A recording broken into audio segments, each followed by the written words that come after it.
Sentem-se, irmãos.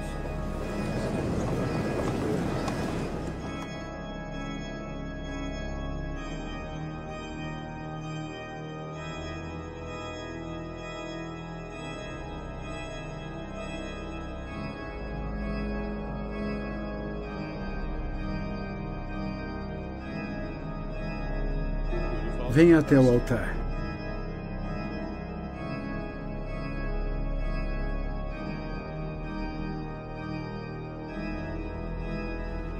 Com as duas mãos sobre a lei sagrada.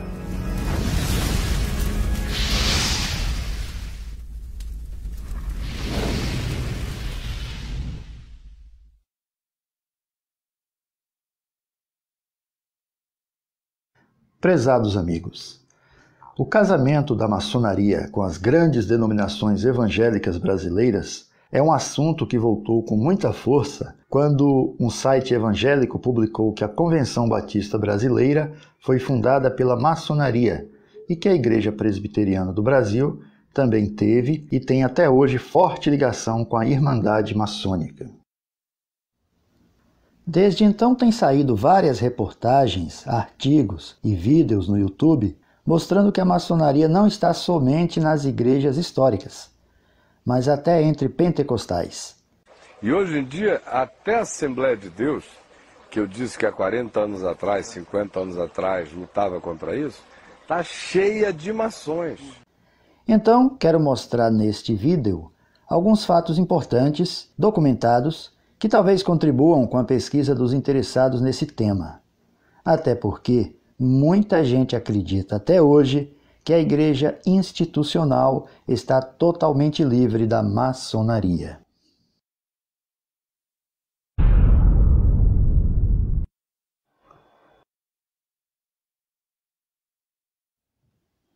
Este vídeo não tem a intenção de combater a maçonaria e muito menos defendê-la, mas somente sustentar a ideia de que toda sociedade secreta, por mais organizada e filantrópica que demonstre ser, é considerada, pela maioria dos cristãos, incompatível com os princípios do cristianismo bíblico. Para o Instituto Cristão de Pesquisas, o ICP, a maçonaria é definitivamente uma religião, embora isso seja negado por grande parte dos maçons. Já para os maçons, a Irmandade tem somente caráter religioso, como explica o venerável mestre Marcílio Rode, da loja maçônica Prosperidade e Esperança de São Paulo. A maçonaria tem um caráter religioso, mas não é religião. Enfim, é uma ordem, não diria secreta, eu diria mais uma ordem discreta, que busca aprimorar o ser humano em todos os seus aspectos.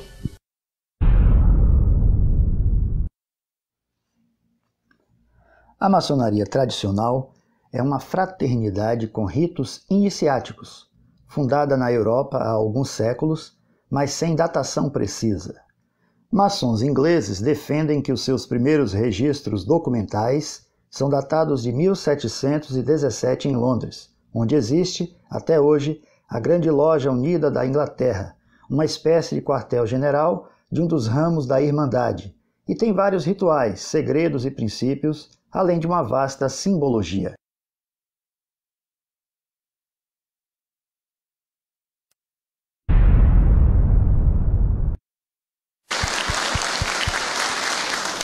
Muito obrigado, meus irmãos. General, o senhor está com a palavra. Fale de onde bem lhe aprover, por favor. Vai falar de baixo, vai ser projetado lá. Quão bom é estar entre os irmãos.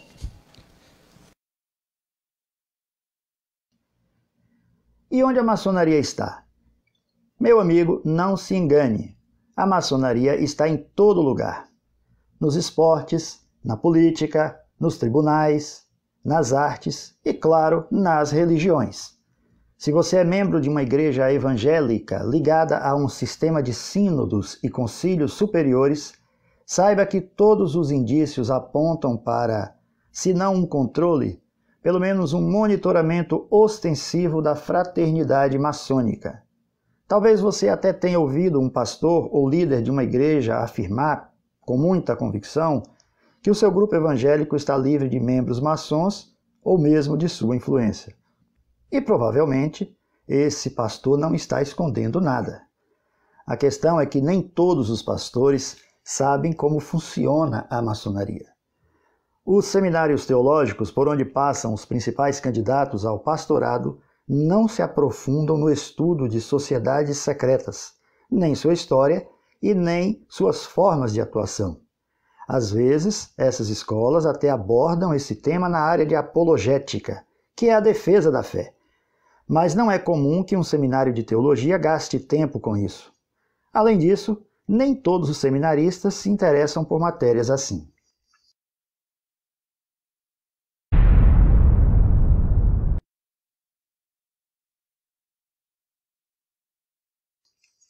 Se você quiser conceituar a maçonaria com poucas palavras, talvez a melhor frase seja: o olho que tudo vê. Esta é uma frase muito usada na maçonaria e tem a ver com um de seus mais conhecidos símbolos, a pirâmide maçônica. Esse símbolo é bem conhecido por aparecer na nota de $1 americano. Vamos conhecer um pouco mais essa pirâmide. Observe essa imagem. Abaixo você vê uma flâmula com uma inscrição em latim, que numa tradução livre para o português seria Nova Ordem Mundial. A pirâmide está destacada em vermelho para manter o padrão do vídeo. Sempre que o sistema maçônico for ilustrado com uma pirâmide, ela estará em vermelho para facilitar a compreensão. Perceba que o topo da pirâmide é independente da base, indicando a supremacia de quem manda em um sistema piramidal maçônico. No corpo da pirâmide, os tijolos são iguais. Estudiosos entendem que essa composição homogênea representa as classes inferiores, que servem apenas para sustentar o topo.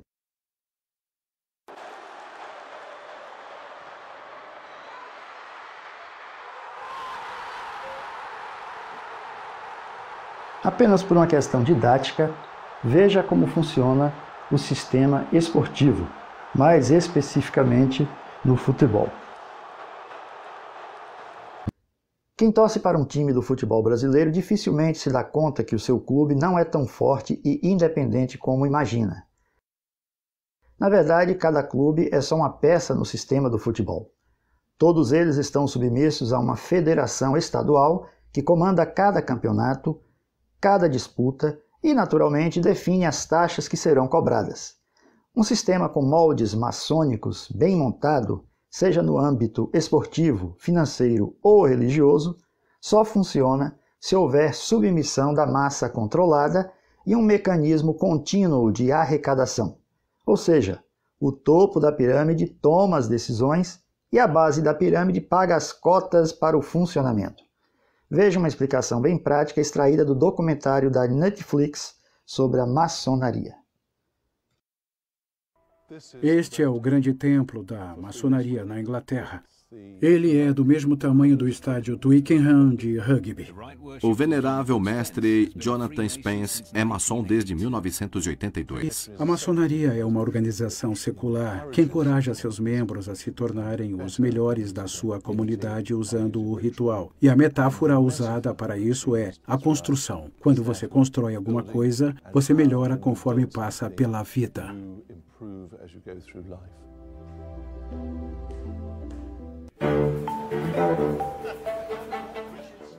Hoje, Jonathan estará liderando um dos maiores eventos maçônicos do ano, a comunicação trimestral.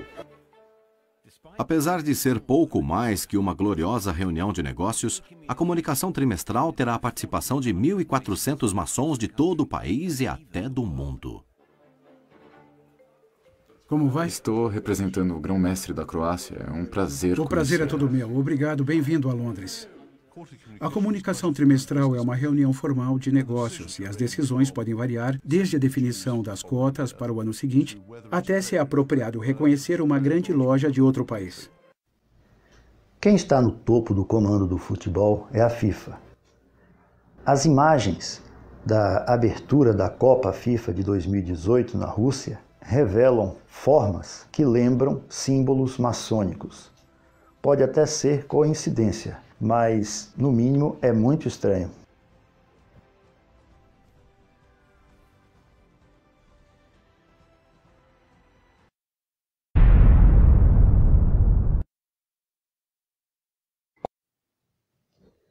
Como a maçonaria é uma fraternidade que preza pelos valores morais e pela ordem social, a sua atuação é muito ampla. Sendo assim, quero citar 3 organizações fundadas por maçons, ligadas à maçonaria e presentes em quase todo o mundo: o Lions Club, o Rotary Club e o Escotismo. O Lions Club Internacional é uma organização internacional de clubes de serviço cujo objetivo é promover o entendimento entre as pessoas, atender a causas humanitárias e promover trabalhos voltados a comunidades locais. Em 2015, o Lions contava com mais de 46 mil clubes locais em 200 países e quase 1,5 milhão de membros. O Rotary Internacional é uma associação de clubes de serviço cujo objetivo é unir voluntários a fim de prestar serviços humanitários, promovendo a paz em nível internacional e exaltar valores éticos, que são expressos através da prova quádrupla, que é basicamente um questionário de 4 perguntas reflexivas. Existem mais de 34 mil clubes Rotary no mundo, com cerca de 1.200.000 membros, chamados rotarianos. O Rotary também tem um rigoroso sistema de rodízio em seus cargos, impedindo assim que alguém se perpetue no comando. O governador anterior passa o bastão para o governador seguinte. Por isso a palavra Rotary, rodar, os cargos todos no mesmo dia. É coisa de Rotary. Rotary é grandioso. O escotismo foi fundado em 1907 por Robert Baden-Powell. Várias lojas maçônicas no mundo inteiro levam o seu nome.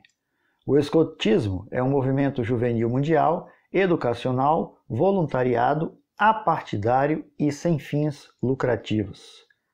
A sua proposta é o desenvolvimento do jovem por meio de um sistema de valores que prioriza a honra, baseado na promessa e na lei escoteira. Quem foi criança nas décadas de 70 e 80 e que gostava de ler quadrinhos, talvez se lembre dos escoteiros mirins, um grupo de garotos liderado pelos sobrinhos do Pato Donald. Os escoteiros mirins viviam em contato com a natureza, cuidando de animais feridos, apagando focos de incêndio em bosques e florestas e fazendo casas nas árvores. Uma característica marcante dos escoteiros mirins, e que é um forte comportamento maçônico, era o seu grande empenho para receber medalhas, reconhecimento e condecorações do escotismo. Bem, o que havia por trás disso? A verdade é que esses garotos dos quadrinhos são personagens dos estúdios de Walt Disney, um maçom grau 33 que usou seu trabalho artístico para difundir os valores maçônicos. A criança ou adolescente que ingressa no escotismo é iniciada nessa atmosfera de cooperação e fraternidade, despertando assim, se for o caso, sua vocação futura para as atividades maçônicas. Tanto o escotismo quanto o Lions Club e o Rotary Internacional exaltam virtudes, valores éticos e a paz mundial. É praticamente impossível conhecer e relatar todas as atividades e influências maçônicas dentro do sistema religioso do cristianismo, mas podemos enumerar alguns pontos bem visíveis e fáceis de identificar. As 2 principais igrejas históricas do Brasil, ou pelo menos as mais conhecidas, são as igrejas batistas históricas e também a Igreja Presbiteriana do Brasil. Vamos começar pela Convenção Batista Brasileira, apontada pelos críticos como o primeiro braço da maçonaria na Igreja brasileira. Voltando ao século XIX, a Igreja Católica e os maçons estavam se desentendendo no mundo todo, e em 1884, o Papa Leão XIII condenou definitivamente a maçonaria. Nós sabemos que, historicamente, o Papa Leão XIII, ele condenou definitivamente a maçonaria e, através da sua encíclica Humanum Genus, do dia 20 de abril de 1884, determinou qual era a atitude da Igreja Católica diante da instituição maçônica. Logo em seguida, essa determinação do Papa foi acompanhada por um decreto do Santo Ofício que dizia que a maçonaria era uma instituição excomungada. Com isso, as relações da Igreja Católica no Brasil e as lojas maçônicas ficaram mais tumultuadas. Nesse ínterim, a Missão Batista Norte-Americana estava em processo de implantação do seu trabalho missionário no Brasil. A maçonaria, forte interessada no enfraquecimento do catolicismo brasileiro, se antecipou nos Estados Unidos e, assim, os primeiros missionários batistas enviados ao Brasil eram também agentes maçônicos. William Bagby, um dos primeiros a chegar ao Brasil, além de ter sido batizado por um pastor que era maçom, foi ainda consagrado ao ministério da palavra no salão de uma loja maçônica. Seguiram-se, sustentados pela junta de Richmond, sendo todos maçons, Zachary Taylor, em 1882, Edwin Soper, em 1885, Edward Allen, em 1885, além de outros, sendo que William Bagby, Edwin Soper e Edward Allen foram pastores da igreja em Santa Bárbara, que tinha entre seus membros um expressivo grupo de maçons. A maçonaria também ajudou os batistas brasileiros e ao pastor Salomão Ginsburg, também maçom, na construção do primeiro templo batista, em Campos de Goytacazes. Já a Igreja Presbiteriana do Brasil, apesar de não haver qualquer registro de que o seu primeiro missionário no Brasil, Ashbel Green Simonton, tenha sido maçom, é uma igreja com mais semelhanças maçônicas que a própria Igreja Batista histórica. A sua simbiose com a sociedade secreta vem desde a concepção da própria maçonaria moderna, no século XVIII. A primeira Constituição maçônica foi publicada em 1723, de autoria do pastor presbiteriano James Anderson. Essa carta magna da maçonaria é referência histórica e inspiração para centenas de outras constituições de grandes lojas e denominações evangélicas. O presbiterianismo calvinista histórico surgiu na Escócia e migrou para a Inglaterra e Estados Unidos, mesmo caminho percorrido pelo rito escocês da maçonaria anos depois, tornando-se muito forte nos Estados Unidos. Tanto é que o Supremo Concílio do grau 33 do rito escocês tem sua sede em Washington, D.C., para a jurisdição do Sul. Quando o presbiterianismo chegou oficialmente ao Brasil em 1859, logo recebeu forte apoio dos maçons, tanto de maçons americanos que vinham para o Brasil, como dos maçons brasileiros. A Irmandade enxergava nessa linha protestante uma estrada mais pavimentada para a sua expansão. Houve alguma discórdia interna na Igreja Presbiteriana e em 1903 aconteceu uma divisão em que saiu um grupo que era contra a influência maçônica na Igreja. A parte que ficou na Igreja Presbiteriana do Brasil não apresentava oposição relevante às atividades maçônicas na denominação, e assim os maçons se tornaram membros dos concílios em todas as esferas durante décadas.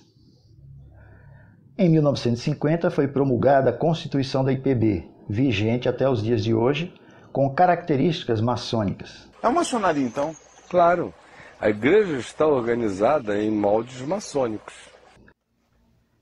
O sistema de concílios superiores, o pagamento de dízimos ao Supremo Concílio pelas igrejas locais e a forma como os concílios atuam são traços semelhantes à pirâmide maçônica. Como vimos no escotismo, os maçons, apaixonados pela sua ordem, gostam de testemunhar nas suas lojas que foram condecorados ou como cidadão exemplar, ou como professor homenageado da faculdade, ou empregado destaque da empresa, etc. Aqui um fato curioso. O rito escocês da maçonaria tem uma série de condecorações para maçons destacados, tais como grandes e soberanos inspetores gerais, veneráveis e eméritos. Esses títulos são muito cobiçados pelos maçons. Veja esse artigo da Constituição do Grande Oriente do Brasil e compare com a Constituição Presbiteriana. A Constituição Maçônica do Grande Oriente do Brasil, em seu artigo 32, diz: os maçons podem ser ainda eméritos, remidos ou honorários. 1. São eméritos os que têm 60 anos de idade e, no mínimo, 25 anos de referida atividade maçônica. Agora veja o artigo 57 da Constituição da Igreja Presbiteriana do Brasil. Aos presbíteros e aos diáconos que tenham servido satisfatoriamente a uma igreja por mais de 25 anos, poderá esta, pelo voto da Assembleia, oferecer o título de presbítero ou diácono emérito, respectivamente, sem prejuízo do exercício do seu cargo, se para ele forem reeleitos. Se você está planejando procurar na Bíblia Sagrada qualquer referência textual sobre bispo, pastor ou presbítero emérito, faz muito bem em procurar. Não é prudente ouvir uma informação importante em um vídeo no YouTube e tomar isso como verdade. Mas eu quero adiantar que você não vai encontrar nada sobre emerência na lei de Deus, porque o título de presbítero emérito não é uma ordenança do Senhor Jesus Cristo e nem uma prática da igreja primitiva. É somente uma condecoração dos rituais maçônicos, criada, formatada e inserida no sistema religioso por eles mesmos, para enriquecer sua vasta coleção de honrarias. Mesmo o título de bispo emérito na Igreja Católica tem formato diferente. Observe que o título constitucional presbiteriano de emérito não contempla nenhum irmão ou irmã crente da comunidade, sem um cargo de oficial e fora da pirâmide, mesmo que ele ou ela tenha contribuído com a igreja durante 50 anos. Esse galardão maçônico é somente para os clérigos. Considerações. A maçonaria, mesmo sendo acusada de fazer tudo em segredo, se orgulha publicamente de ter em seu rol de membros pastores e outras lideranças cristãs, e assume isso sem qualquer problema. Sereníssimo Grão-Mestre, as igrejas evangélicas têm crescido muito nos últimos anos, ocupando o segundo lugar em número de fiéis. O senhor poderia nos dizer se existem pastores evangélicos maçons e como é o relacionamento da maçonaria com essas igrejas evangélicas? Muito obrigado por essa pergunta. Essa pergunta é muito importante. Acontece o seguinte, a maçonaria ela não é religião. A maçonaria é uma filosofia de vida. E evidentemente que dentro de um templo nós temos diversas pessoas de diversas religiões diferentes. E todas se respeitam. Sim, nós temos padres católicos, nós temos pastores evangélicos que são irmãos nossos de maçonaria. Eles trabalham porque dentro dos nossos templos nós temos um livro sagrado. E esse livro sagrado é a Bíblia, é um livro de moral. E nós temos diversos irmãos que fazem parte, que são evangélicos, que são católicos, que são budistas, que são maometistas, de todas as religiões. E isso é importante todos se reunirem no mesmo tempo. Outra coisa que eu quero deixar bem claro é que a maçonaria é a única que consegue congregar dentro de um templo todas as religiões. Mas, ao que parece, o sistema religioso, que sempre diz ser da luz, prefere não comentar nada sobre seu envolvimento com a maçonaria. É raro você ver uma igreja assumir essa relação. O Supremo Concílio da Igreja Presbiteriana do Brasil publicou em 2010 um documento dizendo: quanto à incompatibilidade com a maçonaria, o Supremo Concílio IPB 2010 resolve 1. Aprovar o documento. 2. Reafirmar a incompatibilidade das doutrinas maçônicas com a fé cristã. Desde essa publicação, está valendo uma recomendação às igrejas locais para não receberem em seu rol de membros nenhum associado de sociedades secretas, incluindo a maçonaria. No entanto, esse decreto levantou algumas perguntas, pois, por algum motivo não explicado, não houve recomendação a pastores ou presbíteros de deixarem também as entidades maçônicas, como Rotary Internacional e Lions Club. Ou seja, o maçom presbiteriano pode deixar a maçonaria e continuar como rotariano. Cuidado, meu irmão, cuidado, minha irmã. Enquanto o povo de Deus se dirige aos templos para adorá-lo e praticar a comunhão dos santos, muita coisa acontece nas sombras que os crentes não sabem. O Evangelho do Senhor Jesus Cristo é simples. Nós é que complicamos. Peça discernimento a Deus. Pastor Daniel, tem problema eu ser batista e presbiteriano? Você que tem que dizer agora, amigão. Porque se eu fosse da batista, da presbiteriana, da metodista, eu saia de lá agora. Da Igreja Assembleia de Deus Madureira, que está podre, cheia de evidências. Eu saia de lá agora. Para onde eu ia então, pastor? Para onde você quer que eu te mande? Para os braços de Cristo, meu amigo.